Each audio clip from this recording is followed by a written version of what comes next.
तारीख थी 16 दिसंबर 2022 और इस दिन ईरान में 22 साल की महसा अमीनी की मौत हो गई। महसा की मौत का कारण ईरान की मोरल पुलिस को बताया गया। रिपोर्ट्स में ये बात निकलकर सामने आई कि महसा ने हिजाब नहीं पहन रखा था। उनके इस दोष की उनको ऐसी सजा दी गई कि उनकी जान ले ली गई। अमीनी की मौत का असर ऐसा हुआ कि पूरा ईरान हिलकर रह गया। महीनों तक चले प्रदर्शन के बाद ऐसा लगा था कि ईरान में हिजाब को लेकर नियम बदलेंगे, लेकिन हुआ ठीक उल्टा। इस प्रदर्शन में हिस्सा लेने वाले न जाने कितने लोगों को फांसी की सजा देकर सरेआम मौत के घाट उतार दिया गया। भारत में भी 2022 से हिजाब लगातार खबरों में रहा है। 2022 से ही कर्नाटक के स्कूलों और कॉलेजों में हिजाब पर बैन लगाने का मुद्दा लगातार विवादों में रहा है। ऐसे में हिजाब का मामला जब जब सामने आता है तो प्रो और अगेंस्ट हिजाब का झंडा उठाए लोग इसे लेकर अपनी राय देने लग जाते हैं। इसी बटी राय की बहस को आगे बढ़ाने का काम करेगा वो फैसला जो 90% मुस्लिम आबादी वाले देश ताजिकिस्तान में लिया गया है। ताजिकिस्तान ने हिजाब पर बैन लगा दिया है और यह खबर सुनने के बाद आपके मन में यह सवाल जरूर उठेगा कि 90% मुस्लिम आबादी वाला कोई देश आखिर क्यों और कैसे अपने यहाँ हिजाब पर बैन लगाएगा। नमस्ते, मेरा नाम है तरुण और आप देख रहे हैं स्विच। इन्हीं सवालों का जवाब तलाशेंगे इस स्टोरी में, लेकिन सबसे पहले ऐसी ही स्टोरीज के लिए आप स्विच को फेसबुक, यूट्यूब और इंस्टाग्राम पे फॉलो और सब्सक्राइब जरूर कर लीजिएगा। वैसे तो ताजिकिस्तान में हिजाब पहनने पर अनऑफिशियली पहले से रोक थी, लेकिन अब सरकार ने इसे लेकर कानून बना दिया है। नए कानून के तहत इस देश में हिजाब पर बैन लगा दिया गया है। इस कानून को वहां की लोकसभा ने तो 8 मई को ही पास कर दिया था, लेकिन राज्यसभा में ईद के जश्न के बाद 19 जून को यह कानून पास किया गया। कानून की दरकार के पीछे इस देश के प्रेसिडेंट का ओपिनियन, राष्ट्रपति इमोमली रहमान का मानना है कि हिजाब उनके देश का कॉन्सेप्ट नहीं है, फॉरेन कॉन्सेप्ट है, ये बाहर से आया है। ताजिकिस्तान के इस नए कानून के मुताबिक हिजाब या इस्लाम से जुड़े बाकी तरीके के कपड़ों को इंपोर्ट, सेल, उनके प्रमोशन, उनके पहनने, इन तमाम चीज़ों पर बैन लगा दिया गया है। नए कानून का उल्लंघन करने वालों को इंडियन करेंसी में 60,000 से 3 लाख तक का जुर्माना भरना पड़ेगा। जुर्माना तो अपनी जगह है, लेकिन इस कानून ने ईदी पर भी बैन लगा दिया है। हिंदू त्योहारों में जैसे कि होली में जब कोई छोटा बड़े का पैर छूता है तो पैसे देने का चलन होता है प्यार से, वैसे ही ईद में मुस्लिम परिवारों में पैसे देने का चलन होता है, उसको ईदी कहते हैं। नए कानून के तहत ईद उल अजहा और ईद उल फितर, यहाँ तक कि नवरोज में भी जो ईदी देने का चलन है ताजिकिस्तान में, उस पर बैन लगा दिया गया है। दरअसल ताजिकिस्तान के राष्ट्रपति रहमान एक सेक्युलर सरकार चला रहे हैं और उनका मानना है कि धर्म पब्लिक डिस्प्ले का मसला नहीं है। ऐसे में हिजाब बैन उन तमाम स्टेप्स में से एक स्टेप है जिसके तहत धर्म के खुले तौर पर प्रदर्शन पर उनके देश में रोक लगाई गई है। कहा जा रहा है कि ऐसे फैसले रहमान की राजनीति और देश पर उनकी पकड़ को और स्ट्रॉन्ग करने वाले होते हैं।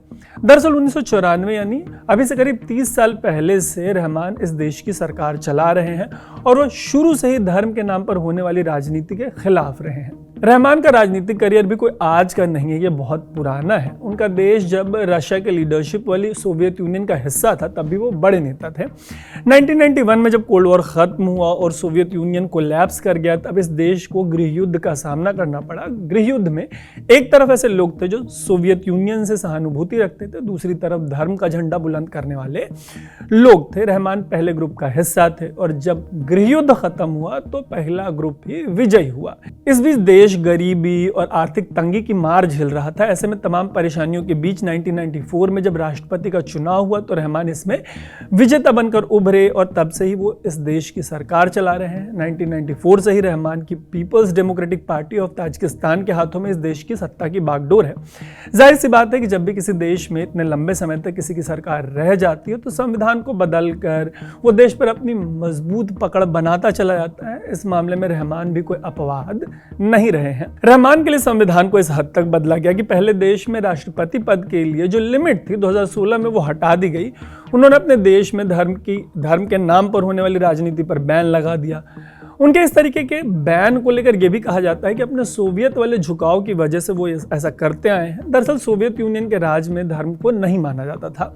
कम्युनिस्टों की राजनीति के कोर में धर्म का विरोध रहा है। कहते हैं कि सोवियत का लाल झंडा जब अफगानिस्तान तक पहुंचा तो अमेरिका ने अफगानियों को इस बात का डर दिखाया कि ये कम्युनिस्ट उनके यहाँ पहुंचेंगे और इस्लाम को खत्म कर देंगे। ये वो दौर था जब अमेरिका ने मुजाहिदीनों को पैसे और हथियार से लैस किया। सोवियत पर धर्म खत्म करने और अफगानियों को इसे बचाने का भूत सवार था। दोनों एक दूसरे से भिड़े और अंत में वो हुआ जिसे किसी ने कल्पना नहीं की थी। इस जंग में यूएसएसआर को मुंह की खानी पड़ी। रूस से बड़ी तेजी से एशिया की तरफ बढ़ रहे यूएसएसआर को अफगानिस्तान में मिली हार को उनके पतन की एक बड़ी वजह बताया जाता है। यहीं एक और अलग कहानी शुरू होती है कि जब मुजाहिदीनों ने यूएसएसआर को हरा दिया और अमेरिका ने अपने डॉलर और हथियार के साथ इन्हें खुला छोड़ दिया, तब कैसे वहीं से ओसामा बिन लादेन का जन्म हुआ।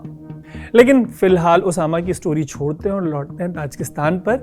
यहाँ के राष्ट्रपति रहमान के आलोचकों का कहना है कि उन्होंने धर्म को जितना दबाने की कोशिश की, धर्म ने उतना उफान मारने की कोशिश की। आलोचकों का कहना है कि आम जनता पहले से ज्यादा धार्मिक हुई है ताजिकिस्तान में। दावा है कि सोवियत यूनियन से अलग होने के बाद देश में और मस्जिदें बनी, ज्यादा से ज्यादा लोग नमाज में हिस्सा लेने लगे, ज्यादा से ज्यादा लोग पब्लिक में इस्लामिक लिबास का इस्तेमाल करने लगे। इतना ही नहीं, कहा तो यह भी जाता है कि ताजिकिस्तान और अफगानिस्तान के बॉर्डर पर हथियारबंद इस्लामिक टेरर ग्रुप्स भी ऑपरेट कर रहे हैं। कहा यह भी जाता है कि राजनीति और समाज में धर्म के जिस खतरे से राष्ट्रपति इतना ज्यादा परेशान रहते हैं, वो ताजिकिस्तान में बाकी लोगों को उतना नहीं लगता। कहते तो ये भी हैं कि सोवियत यूनियन के दौर में इस्लामिक रीति रिवाजों पर पूरी तरीके से पाबंदी नहीं थी। हालांकि रहमान लगातार इस तरीके के कानून बनाते रहे हैं, जैसे कि 2007 में इस्लामिक लिबास और मिनी स्कर्ट पर उन्होंने बैन लगा दिया था। इसके बाद स्टूडेंट्स को हिजाब पहनने से मना कर दिया गया। बाद में किसी भी एजुकेशनल इंस्टीट्यूशन में हिजाब पहनने की इजाजत नहीं रह गई। रहमान ने हिजाब के खिलाफ 2015 से ही अपना कैंपेन शुरू कर दिया था। हिजाब के इस्तेमाल के पीछे वो खराब शिक्षा को जिम्मेदार ठहराने लगे। 2017 में उनकी सरकार की तरफ से महिलाओं को ऑटोमेटेड फोन कॉल्स जाने लगे। फोन पर महिलाओं से ताजगी ड्रेस पहनने की अपील की जाने लगी। 2018 में 376 पन्नों की एक किताब जारी की गई। किताब में बताया गया कि ताजगी कल्चर के हिसाब से ड्रेसिंग कैसे करनी है। इसमें कपड़े के मटेरियल, इसके रंग, शेप, लेंथ, हर बारे में बताया गया। हिजाब की जगह एक ऐसे कलरफुल हेडस्कार्फ का जिक्र था जिसे ताजगी तरीके से पहनने की अनुमति थी, और यह स्कार्फ जो है वो सिर्फ हेड कवर करता था, ना कि पूरे चेहरे या गर्दन को। नए कानून के बाद से तो महिलाएं शायद ही हिजाब पहन पाए। हालांकि एक बात तो तय है कि इंडिया हो या ईरान या ताजिकिस्तान, हिजाब और महिलाओं के कपड़े एक ऐसा सब्जेक्ट है जो बहस और कानून बनाए जाने का एक सदाबहार मुद्दा रहेंगे। ऐसे में कमेंट बॉक्स में अगर आप यहाँ तक आए हैं स्टोरी में, तो जरूर बताइएगा कि क्या महिलाओं को उनके हाल पे छोड़ दिया जाना चाहिए?